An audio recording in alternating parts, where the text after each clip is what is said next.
National Signing Day 2020, a bit of a milestone for us with the signing day event here in Grand Rapids at Celebration Cinema North, Brett, because it started in 2011, which marked today as the 10th annual. We love this event every year. We look forward to it. And I would say, even though now we're in year 3 of the early signing period in December for Division I kids, today pretty much was a good sample size of what we get here in West Michigan. A lot of kids going D2, D3, NAIA, and we had a good group of kids going to a lot of different schools. Yeah, and what I think it proves is how well high school football is played here in West Michigan and coached, because you saw a lot of different colors donned, a lot of different logos. I mean, Indiana Wesleyan, Hope College, Grand Valley, Ferris were all here, Saginaw Valley State, Michigan Tech. I mean, the list goes on. And I also thought it was something that we need to pay attention a little bit more to. Doesn't always get talked about. A lot of the kids here today weren't football kids only. Right. And that's no knock on if a kid just loves football and that's what he plays, but you saw kids, and that's what part of our signing day is, that were all conference as a football player at least, but then maybe going on to play in college a different sport because of their size or whatever, or maybe they're better in that sport. We saw it with baseball, we saw it with wrestling today. This is a big day for them. I mean, this means a lot. It's official. They've worked hard for this moment.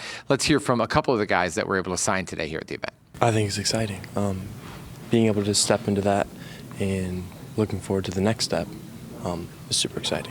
Really coaching Nice, all the coaching staff, and I have a couple friends up there. They said they love it, and I fell in love with campus and just the way they do things up there. Definitely the coaching staff, young, energetic coaching staff that just wants you to get better in, in their facilities and their academics. They have my major that I want to study, so that was a plus. For Malachi Love there, he's one of several guys from the Fox 17 viewing area headed to Saginaw Valley State. Ryan Brady entering his second season as head coach, coming off the Ferris staff. Tony Annese has made a living recruiting West Michigan, in my opinion, and you can see Ryan Brady is following right along with that. I mean, he got some kids, not just the Malachi Loves and the Terrell Givens from Grand Rapids Christian that we saw here today, but you're talking about 3 kids from Portage Northern and Tyler Amos, and then the Cunningham twins, who are really good gets, but Kobe Clark out of Schoolcraft. I thought Saginaw Valley had a great year. Well, why not? I mean, you look at it. Look at the national championships when it first started with Brian Kelly and Chuck Martin, and they were heavy into Grand Rapids because outside of the West Michigan area, really, and you throw Kalamazoo in there in the Lakeshore,